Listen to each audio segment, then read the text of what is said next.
I was on a street corner praying with two guys. Brian Sanchez was on another corner praying with a couple guys, and Jay Younger was behind us and off to the side talking and praying, I think, with some of his friends. And I was praying, I had my eyes closed. I had told the guys, do not pray with your eyes closed in this, keep your head on a swivel, and I did not listen to my own advice. And all of a sudden, I don't want to freak you out, but this is probably the first time this has happened to me in this way. A voice, somebody said to me, open your eyes and look around. And I opened my eyes and turned my head, and there was a man coming at me with a Molotov cocktail. He lit it and threw it in the trash can. We jumped away from the trash can that we were all kind of gathered by praying, and the trash can exploded in flames, and at that moment, the police started shooting beanbags at us. So, let me tell you what all led up to that moment. It was in the middle of 2020. There had already been some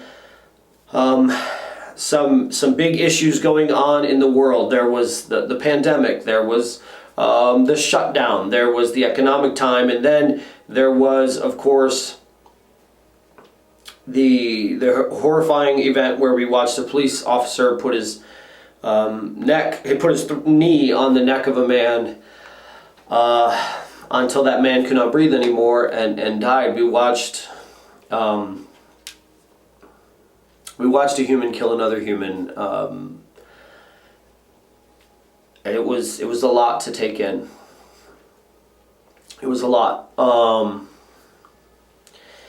I have really good friends who are police officers who I was messaging, and they were saying, this is awful, this is sad, this is terrible, this is not okay, this is wrong.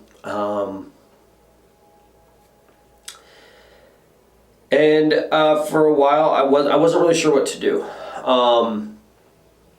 We had some friends over the next day. I think it might have been 2 days later. We had some friends over, and we were eating dinner, and we'd heard, that there was riots downtown, and we kind of started talking about how if Paul and Barnabas were alive, would Paul and Barnabas be eating dinner at their house, 40 minutes away from where all the chaos and hurt and anger was? Or would Paul and Barnabas or Peter or any of those guys, would they be down there, right where that darkness and pain was, and would they be trying to bring light and healing? And I kind of said, look, I'm going to go down there. I'm going to go right now. I don't know what I'm going to do, but I'm going to do it. I'm going to preach. I'm going to pray. So, my wife was willing to let me go, which was really awesome of her. And Brian Sanchez and I got in a car, and we called Jay, who owns 333 Salon. It's in the Short North, and we said, "Hey, man, we're gonna come down, and we're gonna pray with people, and we're gonna help people." And so we drove. We parked like a mile, like a mile away, and we kind of made some basic plans. If we were on a street and there was violence or anything like that happening the way the street was going, we agreed we were going to run the opposite, not opposite way, but not with traffic or against traffic. We were going to run sideways so that we would never be in the line of all the fire. That was kind of our one big plan. And then we just said, we're just going to pray with everyone. Like, we're just going to, anyone and everyone who we can pray with, we're going to pray with them. And so I was not prepared for this. There was many things I was not prepared for, but the very first thing that happened, we got out of the car, locked the door, stepped out, and we saw 3 moms and their babies. And they were all just in the middle of all of these people. And I had pictured it to be something quite a bit different. I had not pictured moms with children. I had not pictured, infants, like little, like newborns and their moms being out there. And so we just started praying with everyone. And we started making our way up. My goal at least, was to get in between the police officers and the protesters and try to pray with people on both sides and try to bring people together to pray and try to just in some way show Jesus in the middle, show the light in the middle, show hope in the middle. I just wanted to get there and try to preach about Jesus, try to talk about Jesus, try to pray with people somewhere in the middle of all of that. We didn't make it. We got close. We didn't make it though. Within a couple minutes of being there, we saw someone run a bunch of people over in his car, and we had to kind of dodge the car. Brian at one point started making a video, and he's really cool and calm and collected, and he's talking in it, and you can hear like bang, bang, bang, like shots going off in the back, and you can see people running, and there's cars, and he just keeps talking. It's one of like the cooler, like just not cool in that sense, but just shows how cool and calm he was in that literally under fire moment. There was cars running people over. We were trying to pull people out of the street that had been knocked down, and you're dragging people, and then here comes another car, and you got to try to get them out of the road. And we just started praying with people. Most people were really thrilled that we were there. Most people took it in the best way possible. There was a lot, as you'll see, that I was not prepared for. I asked to pray with someone, and they said, "Can you just pray that I will be seen as something other than an animal?" I've never been seen in a positive way before. I was not prepared for that. I was not prepared for people to love and embrace us, and thank us and hug us and weep and cry. I was not prepared for the random people who were just throwing stuff into windows and shops and stealing and breaking things, and I wasn't prepared for that. I didn't see that happening. Our friend, we met him. His windows had already all been shattered. He owns a small business, and his windows had all been broken, and there was kind of we're getting closer to the chaos at this point when we met him. And so we started walking forward and praying with people, and most people, like I said, were really thankful, really grateful, loved it. Thank you. Can they would say all these things. Can you pray for this? And they would hug us, and they would cry, and we would cry. I was crying over and over. I was a wreck. And then I met a guy who I asked him, "Hey, can I pray with you?" And he got really, really, really mad. Like, really mad. And he started saying things about Christians and how Christians don't care about black people. Christians don't care about poor people. Christians don't care about homeless people. And he started getting some other people involved, started telling them this, and they started, and fortunately Jay was like, they are Christians and they do care, they wouldn't be here. And that kind of diffused the situation for a moment. We went further, and we, like I said, my goal is to get up so I could pray with both sides equally and show Jesus is the answer for both sides of this issue. And then I saw another guy, and I tried to pray with him, and he said kind of the same thing. But within him, like I've never really experienced what Christians would call the Holy Spirit in this way before. I've experienced him in a lot of different ways. It wasn't really, but with this man, as soon as I started talking to him, I could feel like this, like a wall in between us, and God saying to me, like warning me, like, you better be careful about this guy. And I had never really experienced that before. I've definitely had him tell me, "Hey, go pray with this person, go do this." I know for a fact he told me to go to the riots.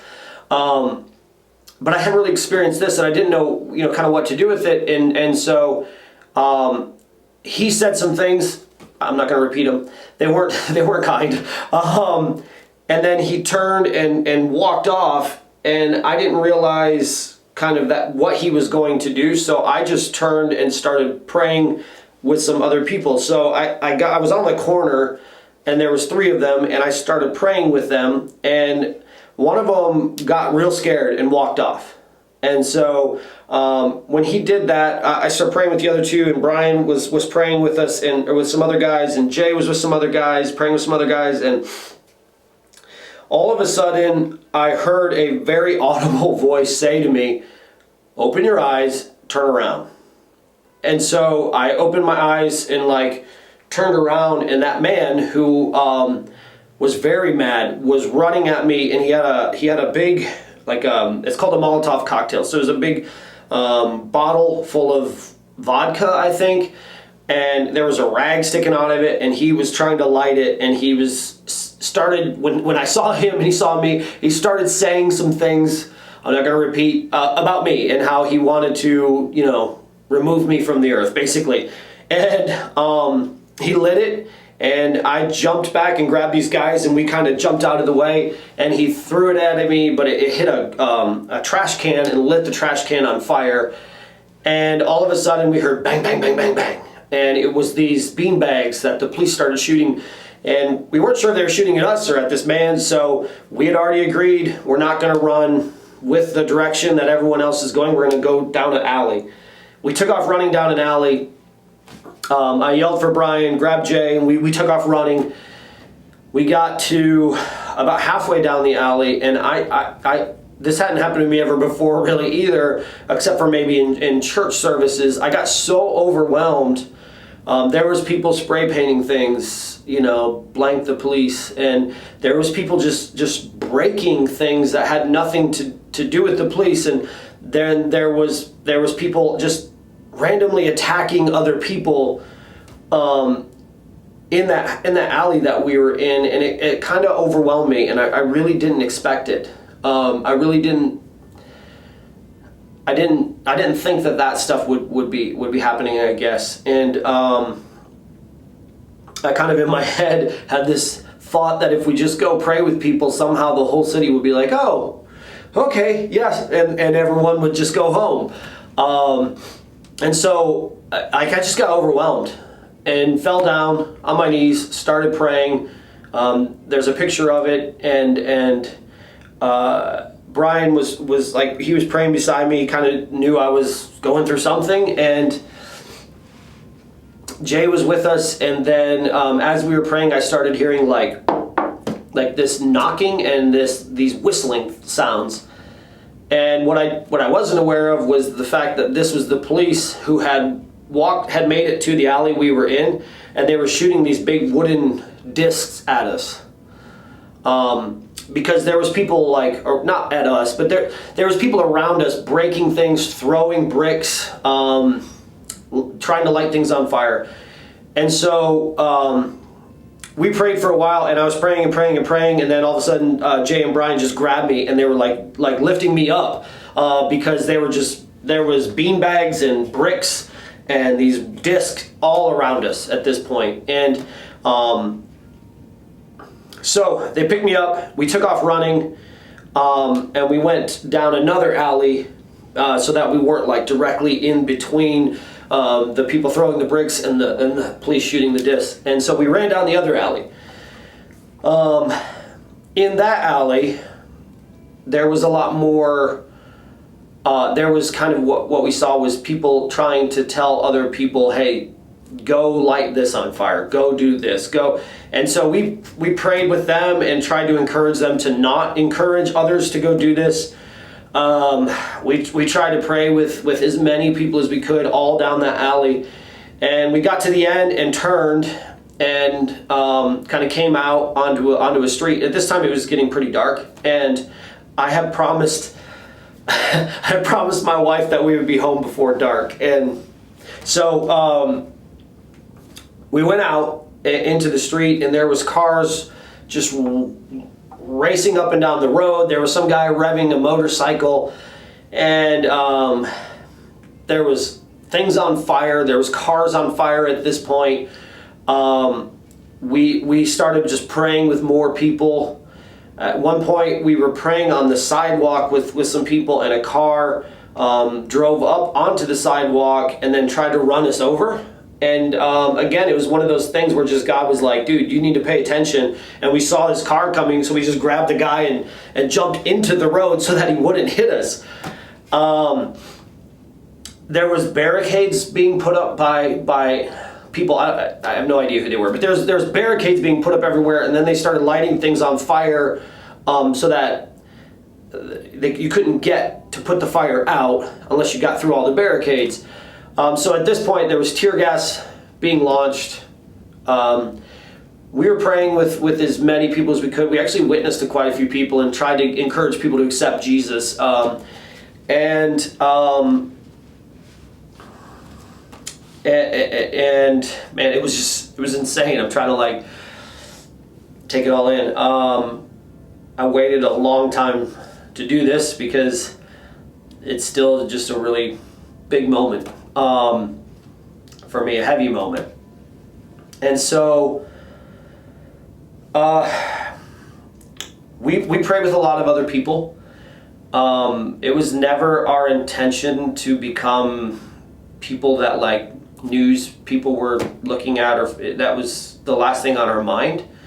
But there was a lot of vloggers and bloggers and people who started trying to interview us or started trying to,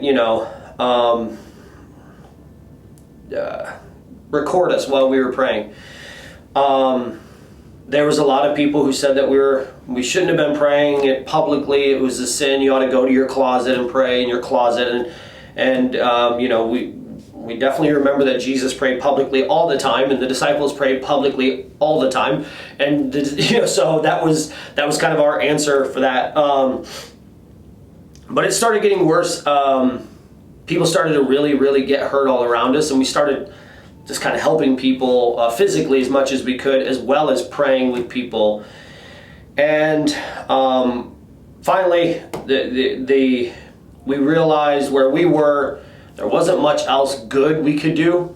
We did get in between everyone at that point on this street corner, and we did have a moment where we kneeled down and for a brief second there was no fire of projectiles being exchanged back and forth, but that only lasted a couple seconds, and then everyone started trying to hit us because we were in the middle. So the curfew, the governor or the mayor, I can't remember which one, had said, once it's dark, if you're out, you will be breaking curfew. And so once it got dark, we felt like we need to obey the law. We don't need to be here after it's illegal to be here. So we packed up and we headed back.